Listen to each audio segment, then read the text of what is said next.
General, good to meet you. Tell me about what you've been doing today and why you think it's important to honour the British contribution towards the training of Afghan security forces. Well, obviously the British are making an incredible contribution to that effort. They're the second largest contributor today in Afghanistan to the training mission. And importantly, too, coming here today is the fact that they've got the war story being told. It's where we have the opportunity to capture and share with others the incredible contribution British trainers, police, civilian police, airmen, soldiers are all making to help develop the Afghan national security forces. Politicians now talk in terms of success, not victory, and that success very much based on the Afghans' ability to secure their own country. That must mean that success firmly rests on your shoulders. Well, there's no question. All of us in the training mission understand that we have to build an enduring and self-sustaining system to where the Afghans can take the lead for their own security and sustain that. And so all of us are committed to that effort. We've seen significant progress over the last 18 months, but we do recognize we still have some challenges ahead as we move forward. But personally, how do you feel that success in Afghanistan very much depends on your role and how well you do your job? Well, I have had my civilian boss, the Secretary General, say, you know, the training is the key to transition. And there's no question that unless we're able to get them up to that task, then in fact coalition forces will have to be there for a much longer time, which we don't want to do. So fortunately, I've been given the resources, people, the equipment, the monitoring funds to enable us to really get at and make a difference over these last 18 months in this mission. Do you lose sleep over it? We don't get a lot of sleep, but nobody does in the entire organization. It's not just me, it's the whole organization. I mean, it's a full-time, 7-day-a-week, about an 18-hour-a-day kind of mission. Just there's so much to do, and we have really so little time. It may seem like a lot by 2014, but it's not. Not if we're going to make something that endures.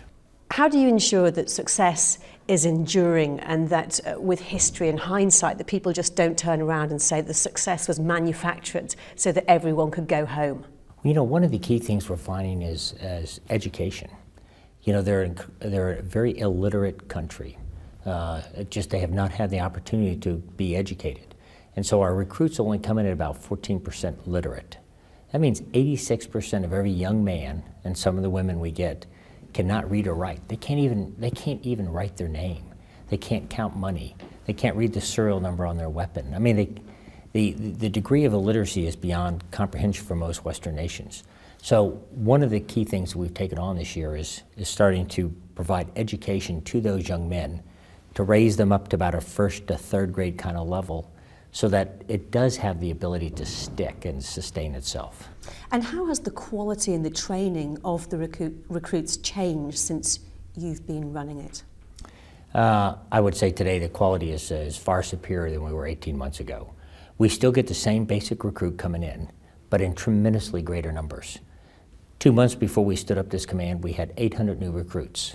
On an average now, we get 9,000 a month. I mean, just to give you a comparative difference there. There's no lack of recruits coming in, but it's the training program that we put them through. What was a very straightforward, very simplistic training program has gotten far more complicated, extended, and much more in-depth so that they have the skills and the ability to do it themselves. And how much more selective can you be as a result? I would say of every recruit that walks in the door, 10% we turn away. We don't even let come through the door. We're able to be that selective. So 10% are immediately sent away before they even walk through the door. And then when they go through the training, we've now established standards. And if they don't meet those standards, and there's some every class, then we also release them. What kind of expectations do you have of Afghan recruits compared to, say, Americans or the British? What we're trying to do is establish an army that's right for Afghanistan. What does that mean? That means it's capable of providing for the security within their country, for them, for the insurgency that they're having to deal with. The British forces I have, they're expeditionary, they can go worldwide and conduct operations anywhere. We're not trying to teach the Afghan force to be that way. We're teaching them to handle an internal insurgency within their own nation. So good enough?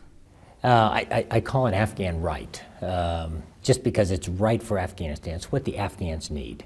is what we're doing, not what we perhaps might want for the British Army or for the American Army. Does that mean that you wouldn't necessarily accept one of your Afghan recruits into the American Army? The recruits that we get are tremendous fighters. They're very dedicated. They have incredible intelligence, but they're not educated. And so for them to progress and perform well into the future, that's why we've taken on the education piece. But as far as their fighting skills go, they are good fighters. When led properly, they're great fighters. How are you going to make sure that long term the Afghans can actually train their own? We've taken on a training program to bring Afghans in to make them become the trainers. Currently today we have about 4,000 coalition trainers, and another 2,000 contractors on top of that, about 6,000 of us. What we want to do now over the next 2 years is to recruit, train, validate, and certify enough Afghans that they assume the lead for the training mission within the next 2 years. What are your biggest challenges between now and 2014 and beyond? Yeah, no question, Art. I would not have said this when I first arrived there a year and a half ago. When I arrived in 2009 and I was told, Bill Caldwell, you have to take on the literacy challenge, my answer was, I don't do literacy. I'm a military officer. That's not my job. That's somebody else's. Today, I'm a zealot about literacy. I'm probably one of the largest employers of teachers. Why is that? Because I have got to raise their educational level up. I've got to give them the ability to read and write. Otherwise, nothing we're going to do is ever going to endure. It allows, corruption can take place at the lowest level. If somebody can't count their own money, then I'm dependent on somebody else to count my money. If I can't read my inventory sheet of what equipment I'm supposed to have, if I can't read the maintenance manual, know how to take care of this piece of equipment, if I can't read the rules and regulations I'm supposed to follow, then I'm totally dependent upon somebody else to do that for me. So this greatly empowers each of those young Afghan recruits so that they can become more independent and self-assured and eliminate corruption at the lowest level. But you don't want them to become so independent, self-assured that they then leave the forces, do you? No, we don't. And so therefore, we're going to continue to provide them opportunities for more education and more training throughout their career. We're also going to give them incentives, we are now, and the longer they stay in, the more pay they get, along with promotions too. So we are greatly incentivizing service to their nation as a policeman or a soldier through our different programs. How long do you think you'll be involved in training Afghan security forces? All of us. Today, there's about 150,000 troops there. We only make up 4,000. So we're maybe 3%. I think we'll be the last to leave. And do you know when that will be? I think, based on the discussions with the various governments of Afghanistan, the United States, Great Britain, I think there'll be some kind of enduring partnership that will probably be through training relationships that will probably endure for many, many years. General, good to meet you. Thank you very much for your time. No, thank you, Kate.